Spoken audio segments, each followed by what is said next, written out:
Hello, children. Welcome to the second session of chapter number 4 from the diary of Anne Frank.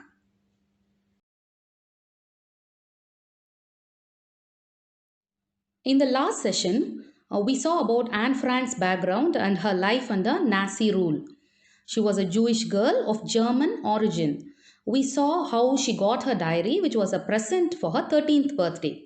We also know that Anne was one of the most significant Holocaust victims.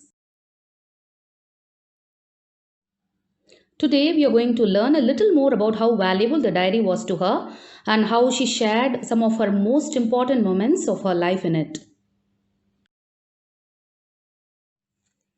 So, the lesson starts like this. Writing in a diary is a really strange experience for someone like me. Not only because I have never written anything before, but also because it seems to me that later on, neither I nor anyone else will be interested in the musings of a 13-year-old schoolgirl. Who's the speaker here? Of course, it is Anne Frank. She feels a little weird to write about her personal things in her diary. She believes no one is going to take the diary of a 13-year-old kid seriously. How very wrong she was, isn't it? This girl who thought no one will read her diary went on to give one of the most important books of all times. Oh well, it doesn't matter. I feel like writing and I have an even greater need to get all kinds of things off my chest. She has so much to pour out, and she says she doesn't bother even if no one takes it seriously. She wants to write the diary anyway.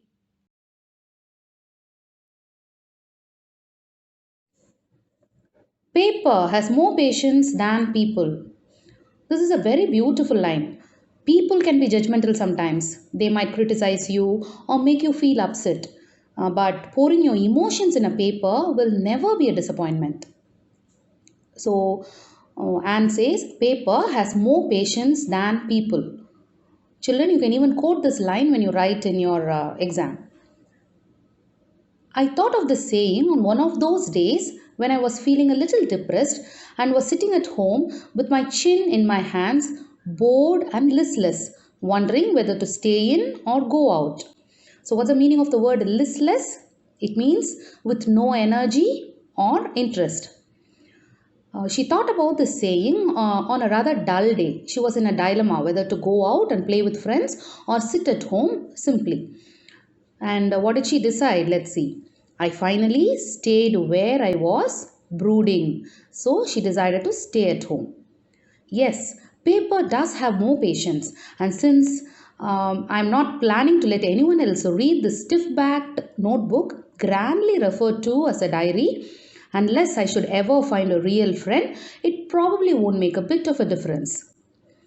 So she says, unless she finds a real friend, she was not ready to show the contents of her diary to anyone. Now I'm back to the point that prompted me to keep a diary in the first place. I don't have a friend. She's saying that the main reason for her to write her diary is that she feels lonely and doesn't have any friends. Let me put it more clearly, since no one will believe that a 13-year-old girl is completely alone in the world, and I am not. She immediately tries to clarify it. Young children always love to chat and have fun with friends all the time, isn't it? So she quickly adds that no one is going to believe her if they read the statement in her diary. I have loving parents and a 16-year-old sister, and there are about 30 people I can call friends. And I have a family, loving aunts, and a good home. She has so many caring and affectionate people around her. She has parents, she has a sister, and she has family and friends with her. No, on the surface, I seem to have everything except my one true friend. So, what is she really missing? She is missing a soulmate with whom she can share everything without thinking twice.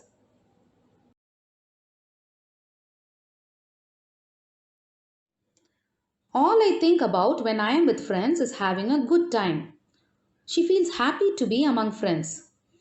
I can't bring myself to talk about anything but ordinary everyday things. So, what's her problem? She's not able to strike any connection or share her feelings with them. We don't seem to be able to get any closer, and that's the problem. Maybe it's my fault and we don't confide in each other. In any case, that's just how things are, and unfortunately, they are not liable to change.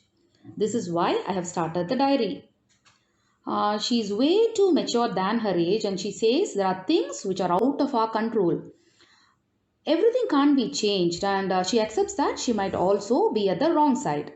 Maybe she's not wholeheartedly getting involved in her relationship, and she quotes this as her reason to start the diary. To enhance the image of this long awaited friend in my imagination, I don't want to jot down the facts in this diary the way most people would do. But I want the diary to be my friend, and I'm going to call this friend Kitty. She doesn't want the diary to be just a bunch of papers. She calls it her long awaited friend and gives a kind of personality to it by giving a cute little name. She calls her diary Kitty. So, what's the name of Anne Frank's diary? It's called Kitty. Since no one would understand a word of my stories to Kitty if I were to plunge right in, I would better provide a brief sketch of my life, much as I dislike doing so. I think she must have got some strong hunch about her diary becoming popular in the future. She says if at all anyone reads my diary, they should understand me and my background properly. So, just to facilitate her readers, she was willing to share some of her details in the diary. Actually, she was not looking forward to doing this task at all. My father, the most adorable father I have ever seen, did not marry my mother until he was 36 and she was 25. I lived in Frankfurt until I was 4. My father emigrated to Holland in 1933. My mother, Edith Hollander Frank, went with him to Holland in September, while Margot and I were sent to Aachen to stay with our grandmother. Anne lived in her hometown until she turned 4.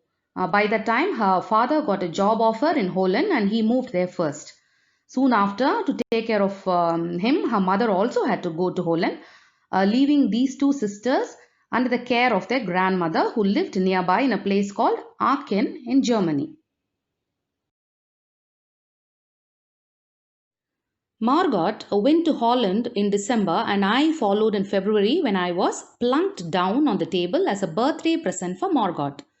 After a couple of months, Margot moved to Holland to live with their parents, leaving Anne and her grandma alone in Germany. After a few more months in December, their parents brought Anne also to Holland. But there is a word here, plunked down. It means put down in a casual way, like an object or something. This makes us wonder whether she was not very eager to leave her grandmother and move to Holland. She must have grown really fond of her grandmother. So, on Margot's birthday, Anne also joined her family in Holland because their parents took her there. I started right away at the Montessori Nursery School. I stayed there until I was 6, at which time I started in the first form. Form here means grade or class. In the sixth form, my teacher was Mrs. Cupris, the headmistress. At the end of the year, we were both in tears as we said a heartbreaking farewell. As soon as she settled in Holland, she was enrolled in first grade at a Montessori school and she stayed there until she turned 6. Here, she talks about a character called Mrs. Cupris, who was her teacher in her 6th grade. At the end of the year, they had to shift Anne from that school, and both the teacher and the student were inconsolable. Anne couldn't bring herself to leave Mrs. Cupris, it seems, and she moved out of that school with a heavy heart. That's a special bond she shared with her teacher.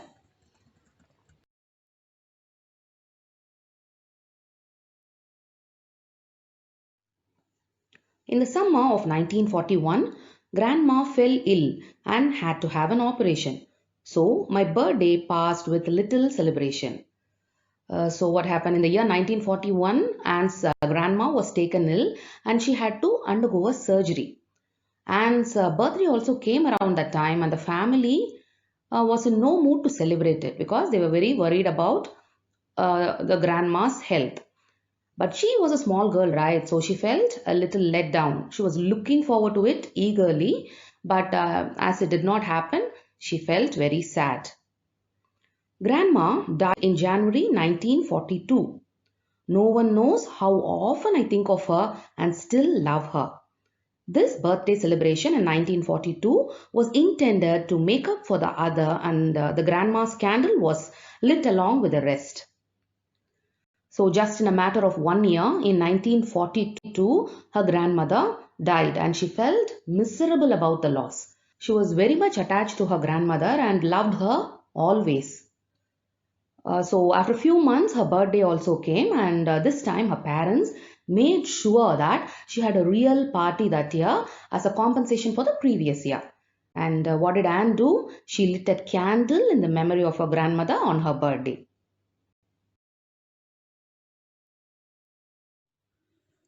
The four of us are still doing well, and that brings me to the present date of 20th June 1942 and the solemn dedication of my diary. So, after giving a gist about her family and herself, she's now ready to share an interesting event that happened on 20th June 1942 with us. Are you all ready to listen to it, children?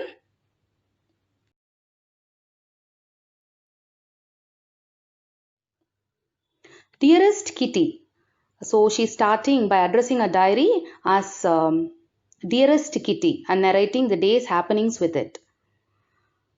Dearest Kitty, our entire class is quaking in its boots. The expression quaking in its boots means trembling with fear and nervousness. And why are they afraid? Let's see. The reason, of course, is the forthcoming meeting in which the teachers decide who will move up to the next form and who will be kept back. Okay, so the day was supposed to be the result day, the red letter day. Half the class is making bets. GN and I laugh ourselves silly at the two boys behind us. CN and Jacques, Jacquees, should be pronounced as Jacques, who have staked their entire holiday savings on their bet. So, what's happening here? Some serious betting was going around as to who will be detained in the same class and who will get to move to the next class. Here we can see some names, actually, they are nicknames GN, CN, and Jacqua. These are her classmates. More than the girls, boys are afraid about the results, and these two girls, Anne and her friend, are having fun at their expense. From morning to night, it is you are going to pass, no, I am not, yes, you are, no, I am not. Even G's pleading glances and my angry outbursts cannot calm them down. The whole day they argued about who will pass and who won't. Even though it was all funny initially, when the boys began to go overboard about this and lost her temper and expressed it aloud. But her friend G, she was a little more understanding and begged them to stop talking. If you ask me, there are so many dummies that about a quarter of the class should be kept back. Anne says, personally, if someone asks her, she would tell one-fourth of her classmates are dummies. Dummies are stupids and must be detained definitely. But teachers are the most unpredictable creatures on earth. Okay, so whether it is 1940 or 2020, this opinion of the students about their teachers has not changed much. She says these teachers are unpredictable and she does not know about the outcome of the results herself.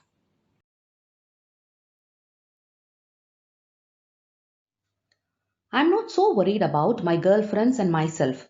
We will make it. The only subject I'm not sure about is maths. Anyway, all we can do is wait. So, what is she saying here? She's strong in her academics and she is not worried about getting promoted. She knows for sure that she will move up to the next grade. She is worried only about maths and she talks like a sage and says, what else can we do other than wait for the teachers to come and read out the list themselves. Until then, we keep telling each other not to lose heart. So they kept encouraging each other and waited for the teachers to walk in and announce the results. I get along pretty well with all my teachers. There are 9 of them, 7 men and 2 women. Now she's giving a detailed account of her teachers in this paragraph. She's studying under 9 teachers. 7 of them were men and 2 were women. Mr. Keesing, the old fogey who teaches maths, was annoyed with me for ages because I talked so much. So Mr. Keesing was Anne's maths teacher. Like some of you, Anne loved to talk during class hours, and Mr. Keesing did not encourage that at all. After several warnings, he assigned me extra homework, an essay on the subject, a chatterbox. Mr. Keesing finally got wild and decided to give her extra homework. And what did he give? She was made to write an essay on the topic chatterbox. So, who is a chatterbox? A chatterbox is a person who talks non-stop. A chatterbox. What can you write about that? I would worry about that later, I decided. I jotted down the title in my notebook, tucked it in my bag, and tried to keep quiet. Anne couldn't understand how one could write on such a vague topic.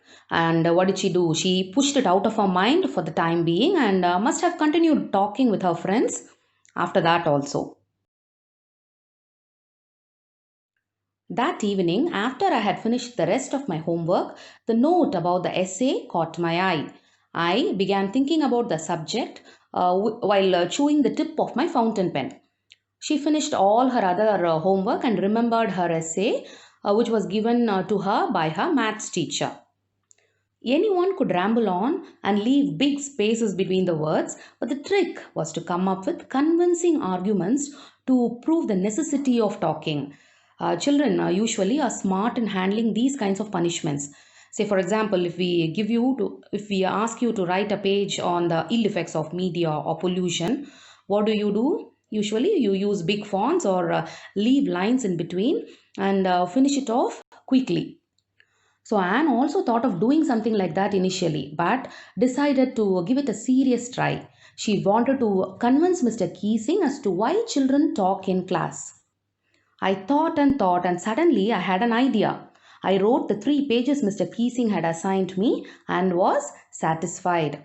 So she thought for a long time and got a really good idea. She managed to even write 3 full pages on that topic. I argued that talking is a student's trait and that I would do my best to keep it under control, but that I would never be able to cure myself of the habit since my mother talked as much as I did, if not more, and that there's not much you can do about inherited traits. Anne has a very good sense of humor. She argued through her essay that students have all the right to talk. But then immediately she mellows it down by telling she would definitely try to keep quiet in his class.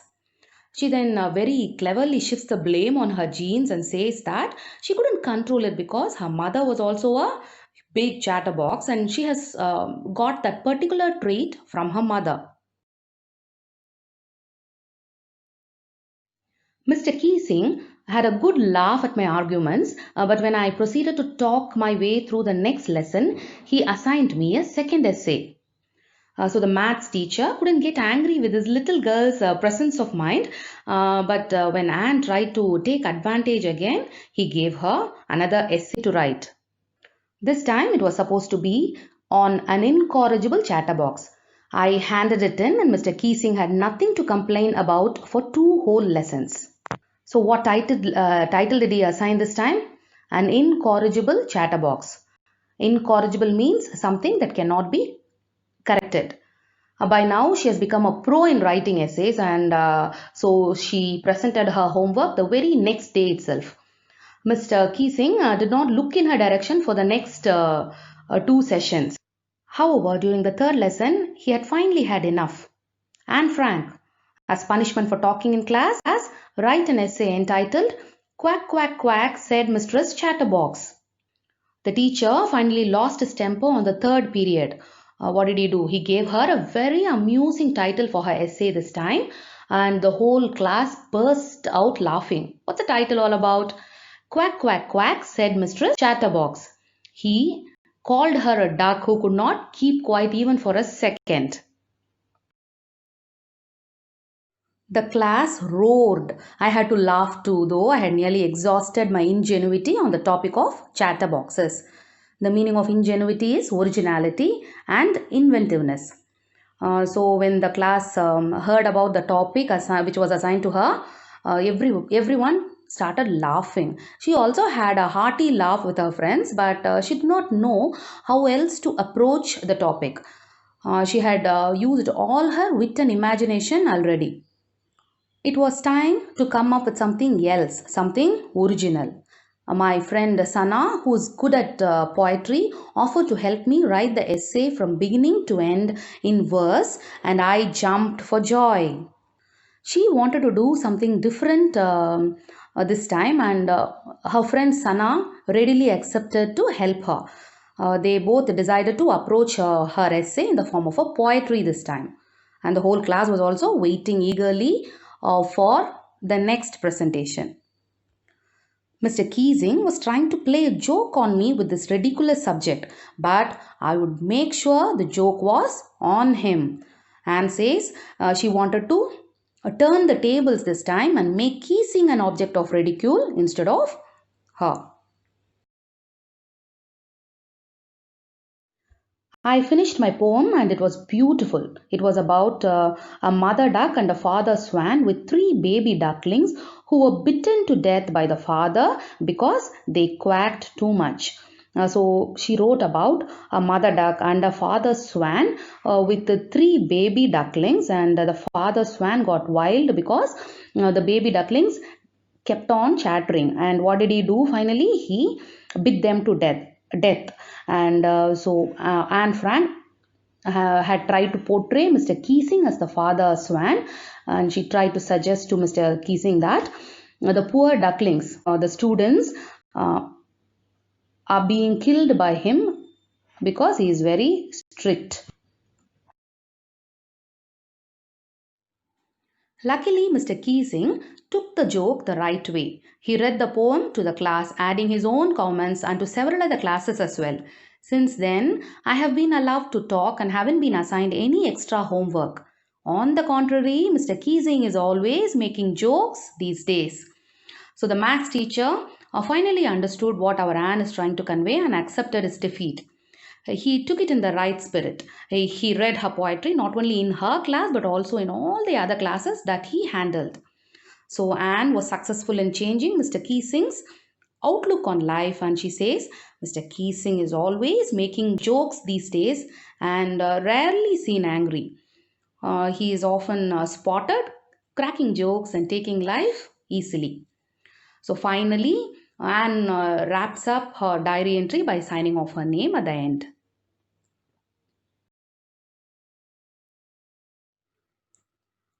This is such a light-hearted episode which tells us about Anne Frank's nature. I'm sure all of you must have enjoyed it. Let's try to quickly sum it up now. The lesson starts with her opinion about writing in diary. She says a paper has more patience than people, and that's why she has started to write in a diary. She then talks about her family in detail. She talks about Kitty the diary, which is her new friend. She tells us about her grandmother and how much she loved her. We came to know about Mrs. Cupris, her favorite teacher in her Montessori nursery school. And finally, she narrates about a funny incident which happened in her class with Mr. Keesing, the maths teacher. These are some of the frequently repeated questions in your board exams. So take a note of this and start preparing. That's all for this session, children. Keep reading. Take care.